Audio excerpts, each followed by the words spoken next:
Hey y'all, I'm back again. I don't even know why, what made me do that little cheerleading move.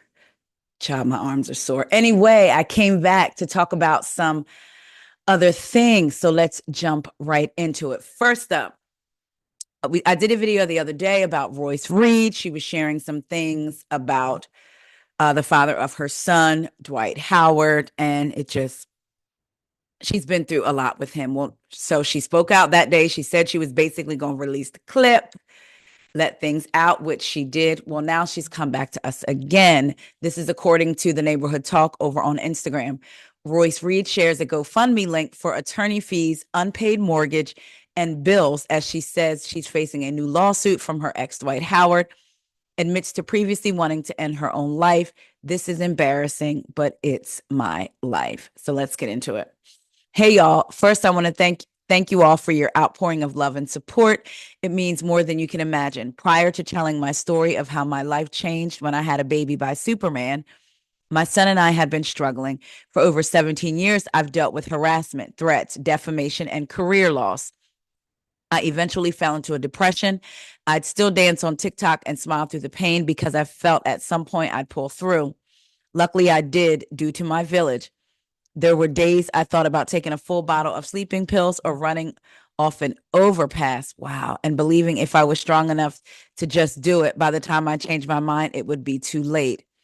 After this man took everything from us, my savings, my mother's savings, and my dignity. I do remember she talked about having to use her savings, and then even her mom gave her money to like fight him on some things.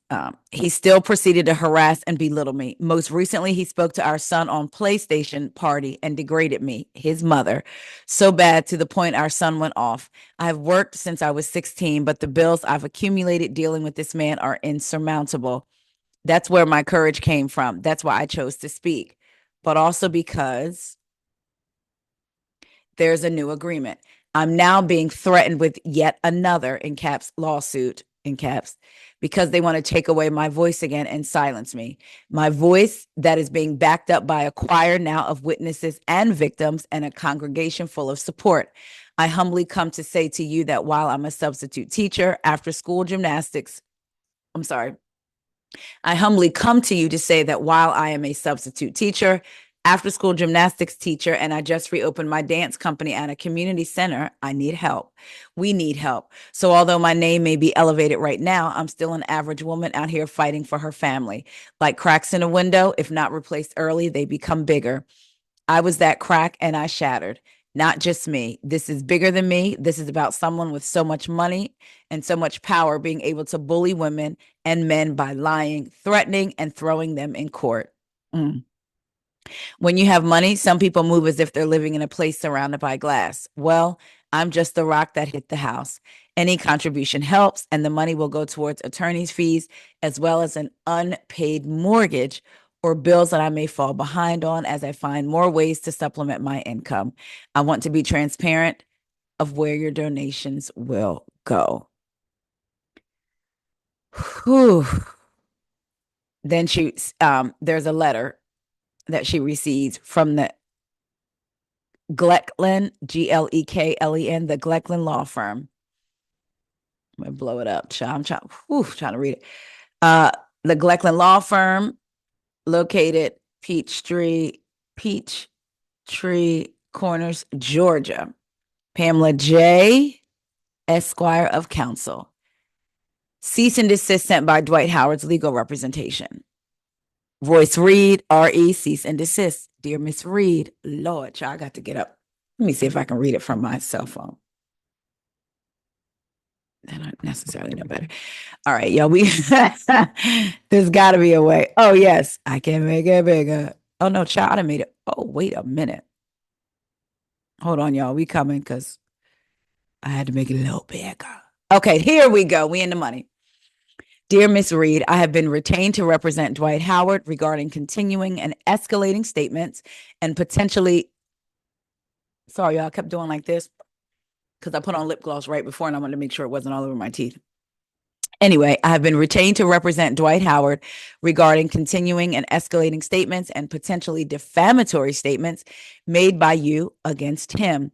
Mr. Howard is aware of various malicious and potentially libelous statements you have published online and otherwise shared with the public.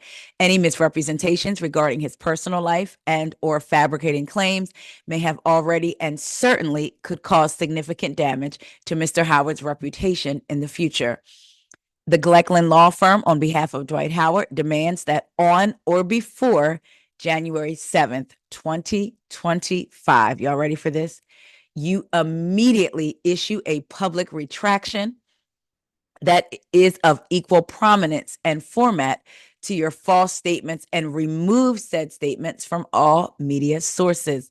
You are hereby cautioned and instructed to cease and desist from any further dissemination or publication of false statements. Should you not take these steps, Mr. Howard is prepared to proceed with litigation. To be clear, you must immediately cease and desist in bold from making any false statement or allegation and should immediately issue a public apology that must be clear, unequivocal, and widely circulated. I encourage you to abide by the terms of this letter to avoid legal action. Govern yourself accordingly. Very truly yours, Adam M. Glecken. And then she has on hers, but wasn't he just out here talking? He was. He was doing an interview. Listen, I find it interesting. It says, to be clear, you must immediately cease and desist from making any false statements. What if her statements aren't false? I believe her. Whether you like Royce or not, whether you're a fan of, I truly believe her. And I feel like he has used his money to basically shut her down. We hear this story time and time again where men do that, use their money to silence people. It's just a lot. Are y'all gonna donate to the GoFundMe? She has posted the link. Speaking of lawsuits, let's get into it. This is according to the Jasmine brand. Nicki Minaj sued for allegedly slapping former manager and threatening him by saying, "You're a DEAD man walking." Nicki Minaj is facing a lawsuit from ex-manager Brandon Garrett, who claims she struck him during her April 2024 tour. According to the suit, Nicki Minaj berated Garrett for delegating a prescription pickup, yelling, "You're a DAD man walking. You just effed up your whole life." Garrett alleges she slapped him so hard, his head snapped back and his hat flew off. He says security intervened and Nicki Minaj struck his wrist, knocking documents to the floor before ordering him out. Garrett claims he hid in a restroom for hours and was left stranded, y'all, in Detroit. He's suing for assault, battery, and damages. I just wanted to see if there was anything else on another site. Yeah, just pretty much that. I just wanted to see, there was a video of her on live talking, and he was kind of in the background, like laughing and joking, and basically like, "Yeah, Nicki will get into you." Like, I'm paraphrasing, but basically like, "Yeah, she'll, let you have it." So people are like, well, he was okay being in the background before, laughing, joking, what have you. So, okay, here we go. This is what I wanted. So let's get into this again. In a complaint filed, well, hold on. She's being sued for assault, battery, and intentional infliction of emotional distress. In a complaint filed Friday in Los Angeles Superior Court, Brandon Garrett claims he was working as a day-to-day manager for Minaj's Pink Friday tour. And I'm sorry, this is according to Variety. Working as a day-to-day manager for Minaj's Pink Friday 2 tour when Minaj, real name Onika Mirage, hit him multiple times. The altercation allegedly occurred backstage at the Little Caesars Arena in Detroit on April 21st, following one of Minaj's concerts. In a statement shared with Variety, Minaj's lawyer, Judge Burstein, widely denies these allegations and denounces an original report of the complaint from TMZ. Y'all, that is, all right, let's see. I just want to see, at this time, no complaint has been served upon Mrs. Petty. This is her lawyer. and therefore we are unaware of the specific allegations, Bernstein writes. However, if the lawsuit is as reported by TMZ, it is completely false and frivolous. We are confident that the matter brought by this ex-assistant will be resolved swiftly in Mrs. Petty's favor.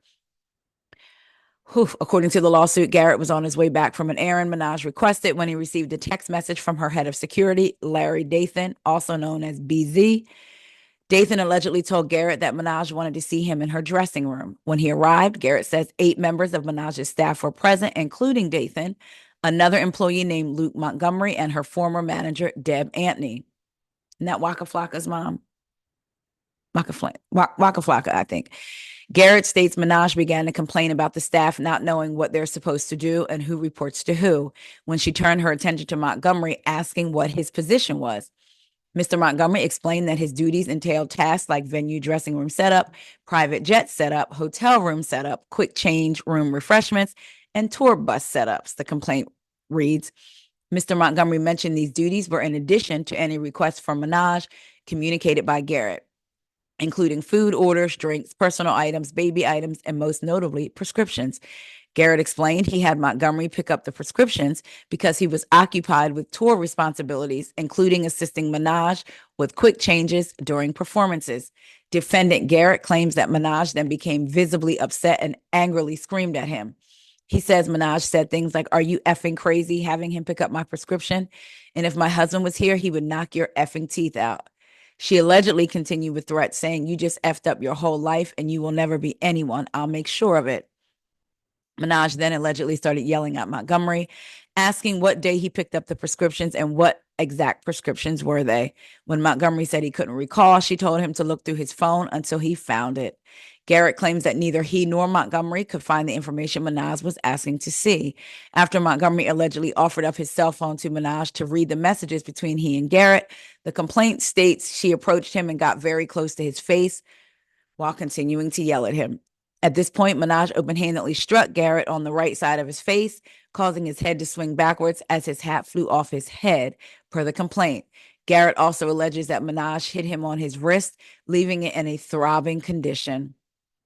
After Minaj demanded Garrett leave the room, Garrett says he locked himself in a nearby restroom for multiple hours. Garrett said he received notice from Antony that he would not be joining the group on the bus to Minaj's next tour stop in Chicago. Garrett claims he took an Uber to the Detroit airport and called the Detroit Police Department to inquire about filing a police report. However, the Detroit PD officers allegedly informed him that he would need to appear in person at a precinct office to make a formal report. By this point, Garrett says he had already booked a flight back to Chicago, where he contacted the Chicago Police Department for a police escort to his hotel because he feared for his safety and did not know if his belongings had been removed or tampered with. Garrett eventually filed an official report in Detroit. He is asking for punitive and exemplary damages and general damages. Woo, y'all, that's a lot. That is a lot. What do y'all think? It's a lot. This is all alleged. We don't know if it's true. I guess we'll just have to see how this plays out because, wow. Next up, this is the story that I saw days ago on the Jasmine brand. It was actually done December 27th. And I was going to talk to y'all about it. Then I was like, but I don't know. It's irritating me. So I just wanted to share it with y'all. HBCU marching band invited to perform at Donald Trump's inauguration parade. This is the Mississippi Valley State University. Now, I'm going to read you what Jasmine Brand wrote, then I'm going to read from another article. Mississippi Valley State's marching band has been invited to perform at Donald Trump's inauguration parade this month. The historically Black university shared the exciting news on social media with Dr. Gerald Briggs, president of Mississippi Valley State, saying, "This is not just a moment of pride for our university, but for the entire state of Mississippi. It is an opportunity to showcase our legacy, celebrate our culture, and invest in the future leaders of our community." The band had at one point put up a GoFundMe link to cover the cost of the trip with the goal of raising $350,000. I saw Lonnie Love put in the comments that there should be an inauguration fund for that. Some people have since said they don't get paid, but I was trying to find her comment to see because I wanted to read it to y'all, but it's acting stupid. My online IG. Okay, here we go. I really wanted to see Lonnie Loves. Well, anyway, she says that there's supposed to be inauguration fund to help with that, but then the article I'm about to read, y'all, that goes in a little further says that performers don't get paid. Let's just get into that article. So this article is a little different. It's by The Root. Okay. So again, shout out to the Jasmine brand. Because I saw that's where I initially saw that. And I was just bothered by it. And I'll get into why. And then bothered by the thought of them performing. And then The Root has also written an article. By performing at Trump's inauguration, Mississippi Valley State will fumble the bag in everyone's respect. When we first heard the news, we thought the band was securing the bag. Nope. Supreme Court Justice Clarence Thomas must be the sole source of Mississippi Valley State's university's name, image, and likeness, NIL. Either that or Ben Carson is the head of the Board of Trustees. That's the only reasonable explanation for what's going on at the HBCU that Jerry Rice and Deacon Jones once called home. Again, this article is written by The Root. So it gets into, I just want to get into this. So the Mississippi Valley State University president, again, Gerald Briggs, said it's an opportunity to showcase our legacy. They set up the GoFund on December 26th. They set up a GoFundMe with a goal of $350,000. They have since lowered the goal to $240,000 and have raised $232,270 as of January 3rd. The band is seeking funds to acquire instruments, uniforms, provide scholarships, and get other essential resources for its continued development.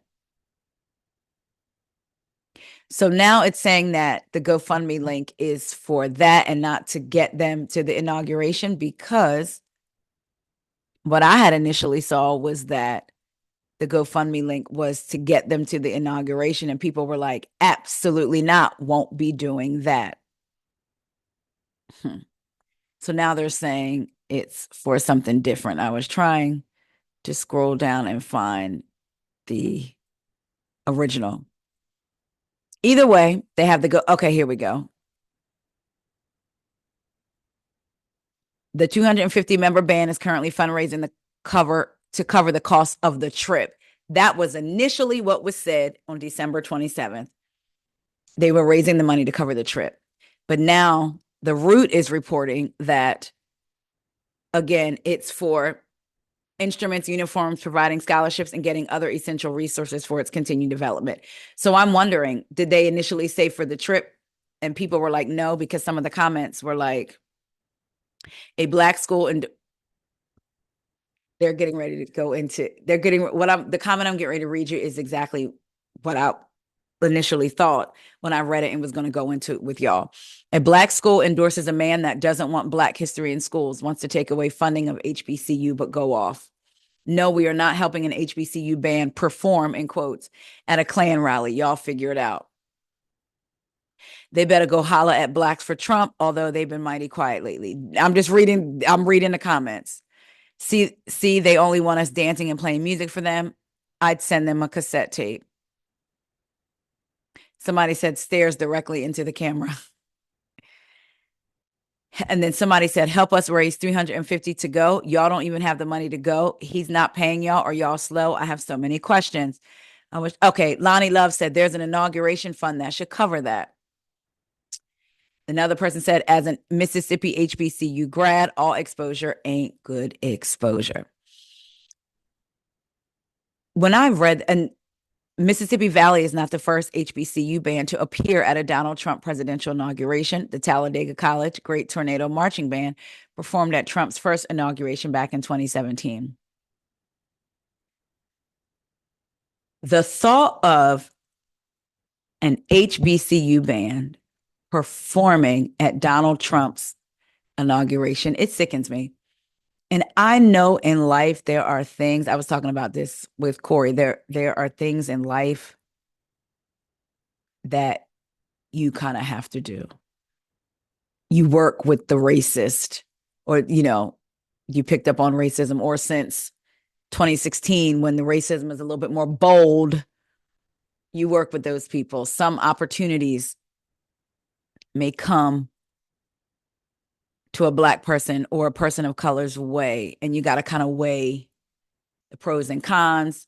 I know for me, when 2020 happened, I had different networks, if you will, some pretty big media people reach out because they wanted a Black voice. 2020. They wanted a Black voice that talked about all the things. My podcast, Housewives, current events, talking about it from a Black woman's lens. And then when things quieted, and they reached out to me, and this is a big media company, they reached out to me and wanted to talk to me. And what are your plans for your podcast? How do you want to push it forward? I think your voice is valuable, blah, blah, blah. I don't know if we'll acquire it and put it on our platform, or will we let you still keep your own, and then you just come over on ours and host a podcast. We love what you're talking about. I'll say since then, well, anyway, this person was part owner, if you will, is the right word, of this big media company. And then I get the word back that they didn't have enough bandwidth. So I was like, bandwidth? I record from home. So are you talking about that bandwidth, or is it the Black bandwidth that you didn't have room for? My voice. Because it was, when it was popular in 2020, it was, oh yeah, da da da da da. Then you go back and talk with your partners, and it's like, oh, she might be a little too Black. They didn't have the bandwidth. And I know other Black folks that have done business with that company, and they kind of sort of like experience the same thing. And as a consolation, they were like, oh, you come on one of our podcasts and be a guest. The initial reach out happened, but I knew it wasn't going to happen.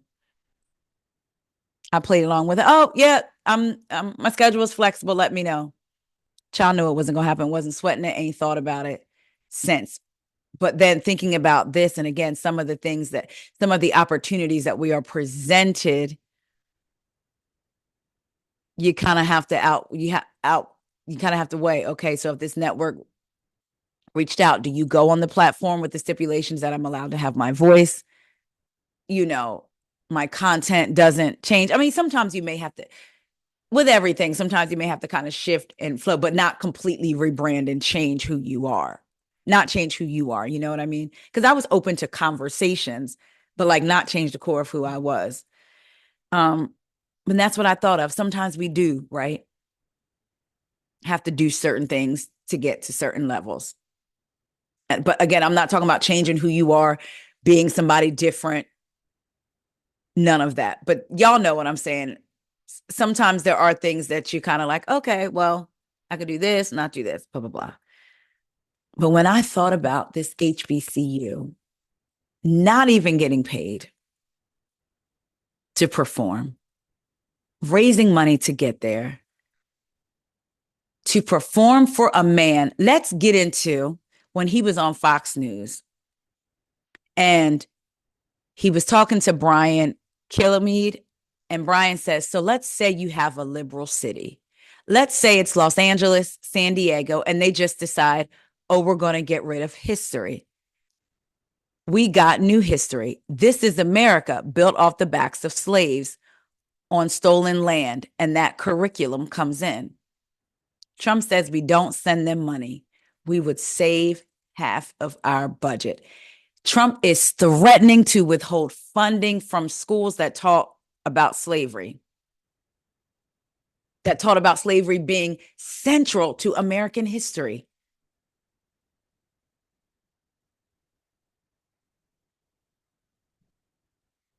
You have a man that has had an HBCU at his parade. A lot of things, more things have come to light since 2016. Here we are 8 years later.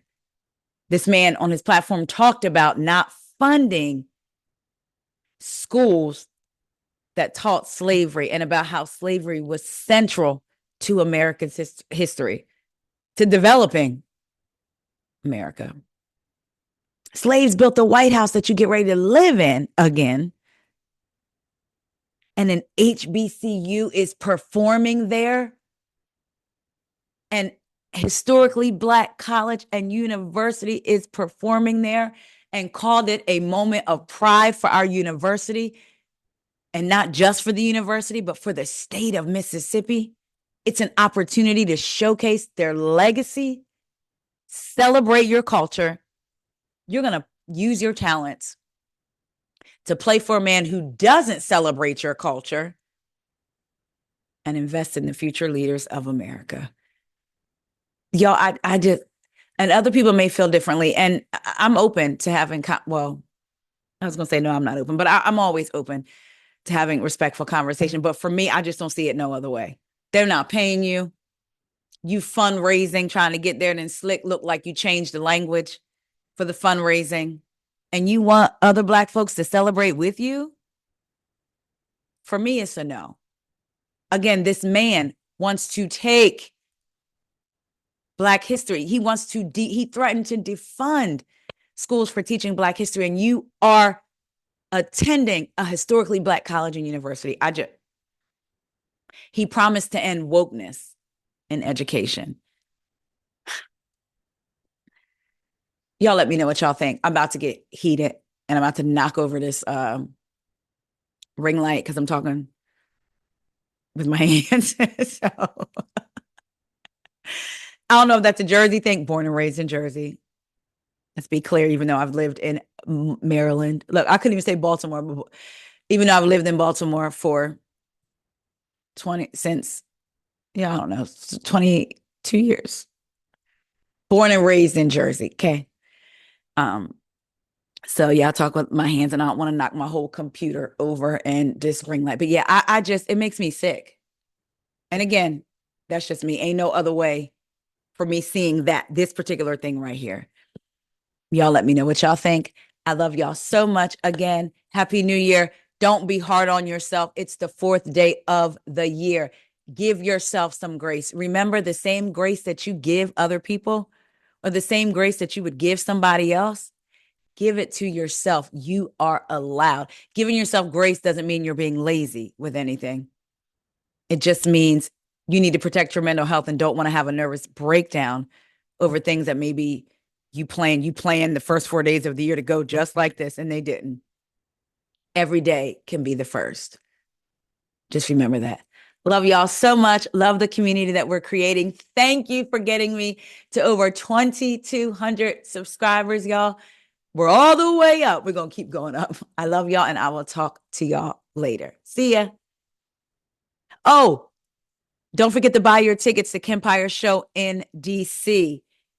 Union Stage, and it is, I just want to make sure I'm saying the right date, Friday, January the 24th. Don't forget to buy your tickets. I will be the host for the evening again. Shout out to Kempire for allowing me that opportunity and just believing in me. I don't take him, his friendship, and the way he just looks out for me and gives me such valuable advice. I don't take that for granted. So make sure we are supporting Kempire. I hope to see some of y'all there. Give y'all big old hugs if you're a hugger. If not, we can dap it up. We can do that too, or even just a wave if you wish. All right, y'all. Love y'all so much. Talk to you later. See ya. Tell your friends about the channel. Like, comment, and subscribe. Okay, for real. See ya.